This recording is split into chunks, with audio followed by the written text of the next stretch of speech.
Welcome to Downshift. My name is Matt, and this is the Honda Pilot. Last year, it had its new generation, and we took a look at their brand new Trail Sport trim with its fully decked out rugged persona. But this year, we're checking out the Touring trim, just about the top of the Lux spectrum. And over the last 12 months, we've been all over this thing's competition. So thanks to our friends at Rustero Honda, we're gonna see just how it stacks up with the best and the rest. Let's get into it.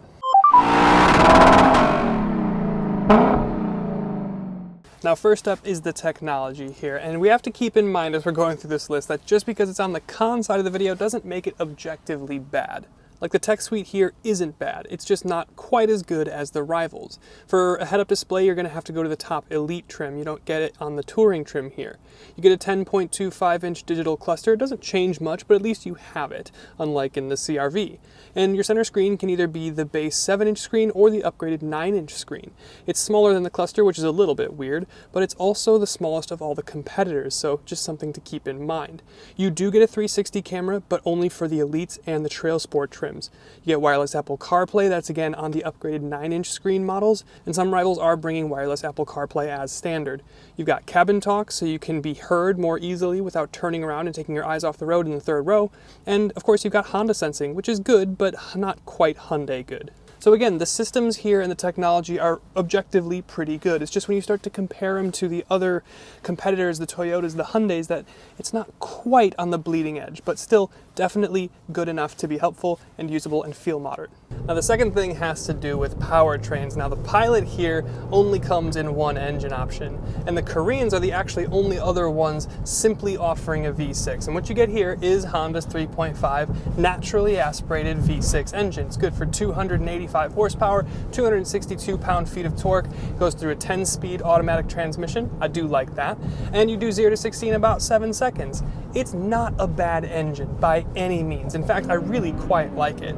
But it does only get about 21 mpg combined. Like I said, this and the Korean twins are the only ones still offering a V6 and a naturally aspirated V6 at that. The VW Atlas and the Subaru Ascent also only offer one engine option, but it's a turbocharged 2-liter or a turbocharged four-cylinder, I should say.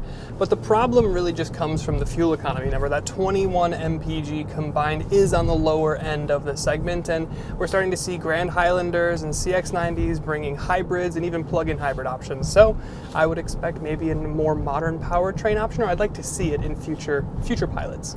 And number 3, the Pilot is just missing a couple little luxuries. None of these are probably going to be deal breakers to you, but just something to note that you are getting from other competitors that you're not getting in the Honda. Things like cooled second row, heated third row, but that's really just in the Palisade again. A power folding third row, but again, that's kind of just the Palisade, so that's really more of an outlier than anything. And then there's a couple things that just are for the Elite trim, like the cooled front seats, which you can get standard on a VW Atlas, and a head-up display, which is only on the Elite trim, which seems like it could trickle down at least to the Touring here. So again, some of these are smaller nitpicks, but in the interest of being thorough, we mention it here. And the next point has to do with drivetrain. You do get front-wheel drive here as standard, which isn't uncommon, but it is also becoming less common. Some rivals are now giving you all-wheel drive as standard now. Mazda is, Subaru is, and the Grand Highlander, I believe. So all of the new ones, plus of course the Subaru Ascent, which has been around for a while now.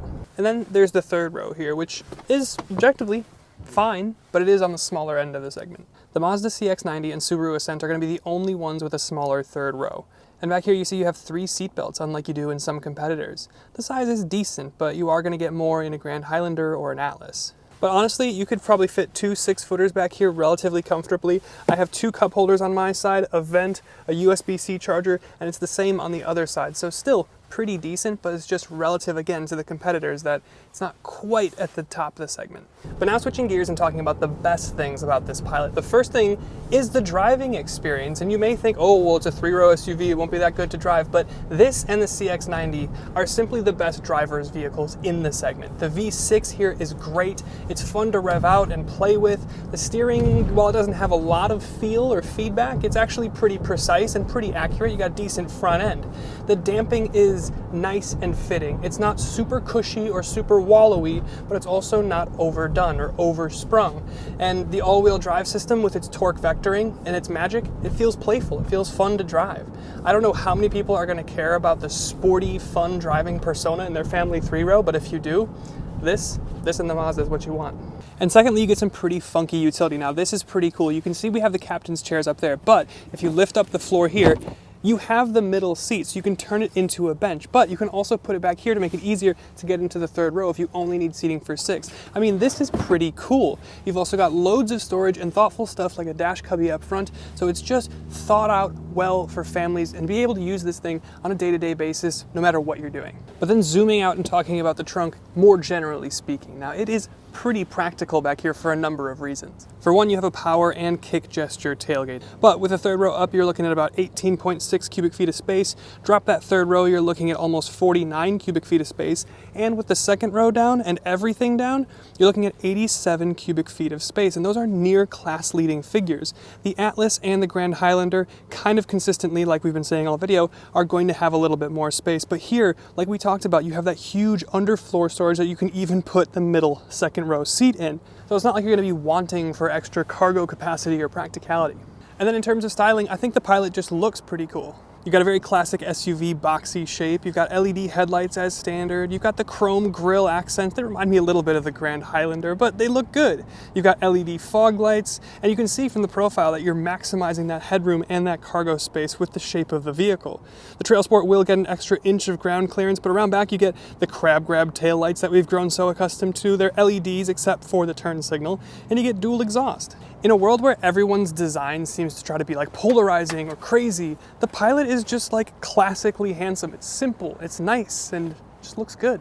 And then we'll talk about price. It's pretty good here. $37,090 is on the cheaper end of the segment, especially with the newer hybrid offerings. But the only cheaper options in the segment here then are the Subaru Ascent, the Hyundai Palisade marginally, and the Kia Telluride, again, pretty close, aka the oldest options in the segment. So this Pilot, being so new, actually represents a really good value. So price, it's a pro here. And then when it comes to towing, your front-wheel drive Pilots are going to max out at about 3,500 pounds. But if you go for all-wheel drive, you'd be looking at 5,000 pounds of towing capacity, and that's bang on in-line competitive with the rest of the segment. So that's pretty good. And then in terms of the second row, now technically, due to the space and the measurements here, I should have this on the con side of the video, but I can't in good conscience say that this amount of headroom, I'm 6'1" by the way, and this amount of knee room falls on the con side of any family SUV. This is pretty good. Now yes, it is going to be slightly less space than the Koreans and the Grand Highlander and the Atlas, but it's really hard to tell. Your second row here can slide, it can recline, they're heated, they're not cooled, which we talked about earlier. You can get the bench or you can get captain's chairs, and you can even remove that seat depending on what trim and configuration that you get. You've got a climate zone back here, vents, a load of back seat pockets, even with a dedicated phone pocket, and you even get window shades back here and a panoramic roof. So it's not like it's Spartan back here at all. And the last thing that we'll talk about before we get into the final thoughts is just the overall interior build and design. And I have to say, it just feels like a half step above the rest of the segment. And you get nice features like 2-person memory seat, heated, of course, cooled on the Elite trims. You get a heated steering wheel, loads of storage, that dash cubby that we talked about. And the physical climate controls means it makes sense and it's easy to use. And the materials are generally on the high end and feel well put together. But that just about covers everything, so let's get into the final thoughts. So that is the best and the rest of the still pretty new Honda Pilot, and I have to say, I've really enjoyed my time with this thing. So again, thanks to our friends at Russ Honda for letting me have a go, and I will say, based on everything that we've tested, the CX-90, Telluride, Palisade, everything that Grand Highlander, everything that we've tested recently, this is still probably top 3 for a 3-row SUV. So if you are looking for something like this, make sure you give the Pilot a look. But thanks for watching, thanks again to Russ for letting us have a go, and we'll see you in the next one.